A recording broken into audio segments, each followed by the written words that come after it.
Everyone, स्वागत है आप सबका हमारे चैनल कोडिंग विद दीपिका में। सबसे पहले मैं धन्यवाद बोलना चाहूँगी उन सब लोगों को जिन्होंने मेरी वीडियो को लाइक किया एंड सब्सक्राइब किया।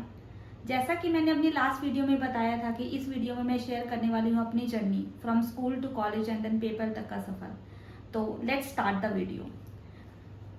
अगर मैं अपने बैकग्राउंड की बात करूँ तो मैं एक हरियाणा के छोटे से शहर नारनौल से बिलोंग करती हूँ।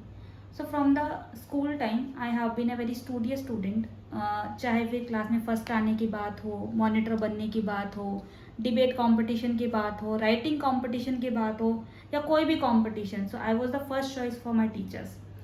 यहाँ तक मेरी जर्नी काफ़ी स्मूथ रही, पर इसके बाद when I was in the 8th class, so मेरे घर में काफ़ी फिनेंशियल क्राइसिस हुए। मेरे पापा का बिजनेस में बहुत बड़ा लॉस हुआ, जिसकी वजह से 10th तक की पढ़ाई somehow I pass from Haryana board in a Hindi medium school. After that उसके बाद सबसे बड़ा क्वेश्चन था कि मुझे कौन सा सब्जेक्ट चूज़ करना चाहिए, क्योंकि I was very studious in my school and I have like score very good marks. There was two choices, either I choose non medical और the medical. But medical choose ना करने के पीछे सबसे बड़ा रीज़न था कि अगर आप मेडिकल स्ट्रीम लेते हैं तो उसके बाद आपको काफ़ी फंडिंग चाहिए, जो कि right now that was not possible for my family. So I go with non medical stream. But with non-medical stream also, I was studying in a Hindi medium school, and when I consulted to my teachers कि मुझे कौन से school में admission लेना चाहिए, तो मेरे सभी टीचर्स ने यही बात बोली कि अगर आप हिंदी मीडियम स्कूल से ही नॉन मेडिकल की पढ़ाई करते हैं तो उसका कोई भी फ़ायदा नहीं होगा, तो आपको एक इंग्लिश मीडियम स्कूल में ही जाना चाहिए। जब मैंने यही सब चीज़ें अपनी फैमिली से डिस्कस करी तो मेरे परिवार वालों ने मुझे कुछ कहा नहीं, बट मुझे पता था कि वो लोग अफोर्ड नहीं कर पाएंगे। So I took admission in a Hindi medium school. अगर मैं बताऊं अपने स्केड्यूल के बारे में, तो फ्रॉम 10 बजे से 12 बजे तक कोचिंग्स, देन 1 बजे से 5 बजे तक मेरा school of 11th and 12th class, and then when I came back to home, so I used to teach the students to support my family. So that's how I passed my 12th class and I scored 99% marks in PCM and I became the district topper. यहाँ तक का मेरी journey, I would not say that very much struggling, but after that now what. तो एक चीज़ बहुत सुनी थी कि आईआईटी करनी है, कि आईआईटी में सिलेक्शन हो जाएगा या आईआईटी से आप पढ़ाई करके निकलोगे तो आपके बहुत अच्छे पैकेजेस लगते हैं। तो कहीं ना कहीं वही सपना दिमाग में चल रहा था कि आईआईटी करनी है, लेकिन उसके लिए पैसे नहीं हैं।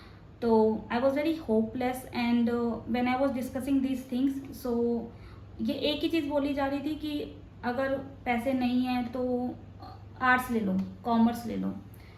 देन एक दिन मेरे चाचा जो दिल्ली में रहते हैं, उन्होंने मेरे घर पे विज़िट किया और उन्होंने मुझसे पूछा कि इतना उदास क्यों है। तो मैंने उनको बस एक ही बात बोली कि चाचा पढ़ाई करनी है, आईआईटी करनी है।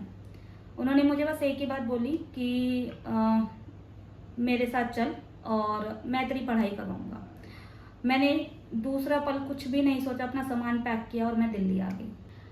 और दिल्ली आने के बाद एक नए सफ़र की शुरुआत हुई। पहली बार इतना क्राउड, ऐसी लाइफस्टाइल मैंने देखी जो कि आज से पहले कभी नहीं देखी थी। उसके बावजूद मैंने केवल अपनी पढ़ाई पर फोकस किया और एक दिन में 16-17 घंटे तक पढ़ाई करी एंड फाइनली आईआईटी का एग्ज़ाम दिया। But unfortunately I could not get selected in IIT and then मैंने AIEEE का एग्ज़ाम दिया, जिससे मेरा सिलेक्शन हुआ YMCA कॉलेज में, जो कि आज JC बोस यूनिवर्सिटी के नाम से जाना जाता है। सिलेक्शन होने के बाद जब हम पहुँचे एडमिशन लेने के लिए, तब मुझे पता चला कि हमें उसी समय 40,000 रुपये भरने हैं, लेकिन अनफॉर्चुनेटली हमारे पास उस टाइम बिल्कुल भी पैसे नहीं थे। एंड टीचर्स ने हमें बताया कि अगर आपने 2 दिन में पैसे सबमिट नहीं किए तो आपकी सीट चली जाएगी। फिर मेरे घर वालों ने जैसे तैसे करके पैसे उधार लिए और मेरा एडमिशन करवाया। अब एडमिशन तो हो गया था, लेकिन दिमाग में एक ही चीज़ चल रही थी कि आगे की फ़ीस का क्या, क्योंकि घर में इतनी ज़्यादा फिनेंशियल प्रॉब्लम हो चुकी थी कि ये भी नहीं पता था कि कल क्या होगा।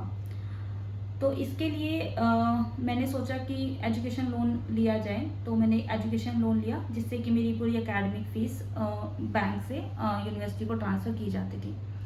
लेकिन इसके ऊपर एक और चीज़ थी, हॉस्टल का खर्चा। Although YMCA was a government university, still मतलब हर महीने का 2 से 3 हज़ार रुपये खर्चा था। इनिशियली मेरी मम्मी ने कभी उधार लिए या कभी रिलेटिव्स के पास से पैसे उधार लेके मुझे भेजे, लेकिन मेरे दिन रात यही दिमाग में चल रहा था कि ऐसा कब तक चलेगा। तो फाइनली मैंने डिसाइड किया कि मैं होम ट्यूशन पढ़ाना स्टार्ट करूँगी। लेकिन वहाँ पे एक सबसे बड़ा चैलेंज था हॉस्टल की टाइमिंग्स। तो हॉस्टल की टाइमिंग्स थी 6 बजे की शाम को और कॉलेज का टाइमिंग था 5 बजे तक। और जो मुझे होम ट्यूशन मिली वो मेरे कॉलेज से 10 किलोमीटर के डिस्टेंस पे थी। लेकिन उस टाइम कोई ऑप्शन नहीं था क्योंकि घर वालों से के पास पैसे थे नहीं, पढ़ाई आप बीच में छोड़ नहीं सकते हो। देन मैंने सोचा कि ठीक है, कॉलेज के 2 लेक्चर बंक करके मैं डेली 10 किलोमीटर डिस्टेंस ट्रैवल करके होम ट्यूशन देने जाती थी, और जिससे कि मेरे को 5,000 रुपये मंथली मिलने लगे। और वहाँ से मैंने अपने हॉस्टल का खर्चा, अपना रहने का खर्चा, बुक्स का खर्चा और बहुत सारी चीज़ें वहाँ से मैंने कवर करी। और फिर जैसे तैसे करके मैंने अपनी कॉलेज ख़त्म किया और कॉलेज में 8वें सेमेस्टर में हमारी प्लेसमेंट स्टार्ट हुई। तो मेरी पहली जॉब लगी जिसका मेरा पैकेज था 4,75,000 रुपये का।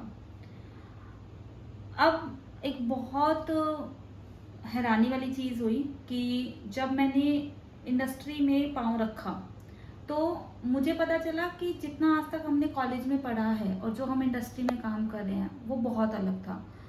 इंडस्ट्री में काम करना एक अलग ही फीलिंग थी। इतने सारे लोगों के बीच में, एक फास्ट ग्रोइंग कंपनी के बीच में अपने आप को सेटल कर पाना मेरे लिए बहुत मुश्किल हो रहा था, जिसकी वजह से कहीं ना कहीं मेरी परफॉर्मेंस डाउन होती जा रही थी और मेरा सेल्फ डाउट अपने ऊपर बढ़ता जा रहा था कि क्या मैं IT के लिए बनी ही नहीं हूँ। आज तक मैंने हर जगह से इतनी तारीफ़ें सुनी, यहाँ क्या हुआ, यहाँ क्यों नहीं कर पा रही हूँ। मैंने सोचा हो सकता है कि ये कंपनी ही मेरे लिए ना हो, तो मैंने कंपनी स्विच करने का फ़ैसला लिया और मैंने एक दूसरी कंपनी में स्विच किया जहाँ पर मुझे 6,75,000 का पैकेज मिला और मैंने अपनी जर्नी वहाँ से स्टार्ट करी। लेकिन वहाँ भी सेम चीज़ हुई। वहाँ पर भी हर चीज़ को करने में मुझे इतनी परेशानी हो रही थी, पता नहीं मतलब मैं कर नहीं पा रही थी। और अगेन वही सेल्फ डाउट कि मैं क्यों नहीं कर पा रही हूँ जब इतने सारे लोग कर पा रहे हैं, सभी लोग कर रहे हैं, आए दिन नए नए लोग कंपनी में आ रहे हैं, वो भी मुझसे आगे निकल रहे हैं। तब मैंने एक चीज़ रियलाइज़ करी कि कहीं ना कहीं मैंने शायद अपनी लर्निंग छोड़ दी थी, जो कि बहुत ज़रूरी है। साथ के साथ नई नई चीज़ें पढ़ना IT इंडस्ट्री के लिए बहुत इम्पॉर्टेंट चीज़ है। वहाँ से मैंने अपना थर्ड स्विच किया जहाँ पर मैंने जॉब करने के साथ साथ अपने आप को भी बहुत सेल्फ इम्प्रूव किया। तो दोस्तों आज की मेरी वीडियो यहीं तक ही। I will share my rest of the journey in my next video. Till then do like, share and subscribe my channel. तो आज की वीडियो स्पेशली मेरी उन स्टूडेंट्स के लिए थी जिनको कहीं ना कहीं ये लगता है कि उनके पास रिसोर्सेज की कमी है, लेकिन मैं आज उनको ये चीज़ बताना चाहूँगी कि एक टाइम था जब मेरे पास भी रिसोर्सेज नहीं थे, ना ही कोई गाइड करने वाला था, कोई भी बताने वाला नहीं था, ना परिवार में ना दोस्तों में कि क्या करना है, कैसे करना है। लेकिन एक सेल्फ कॉन्फिडेंस था कि कर लूँगी। एंड आज उसी सफ़र पर चलते चलते इंडिया की one of the top product based company में I am working and I am very proud of that. Thank you very much कि आपने मेरा वीडियो इतना पेशेंटली देखा। अगर आपको मेरा वीडियो थोड़ा भी अच्छा लगा हो तो आप इसे अपने दोस्तों के साथ भी शेयर कीजिएगा and will see you in the next video. ये जो हंस रही है दुनिया मेरी नाकामियों पे ताने कस रही है दुनिया मेरी नादानियों पे, पर मैं काम कर रहा हूँ। मेरी सारी खामियों पे कल ये मारेंगे।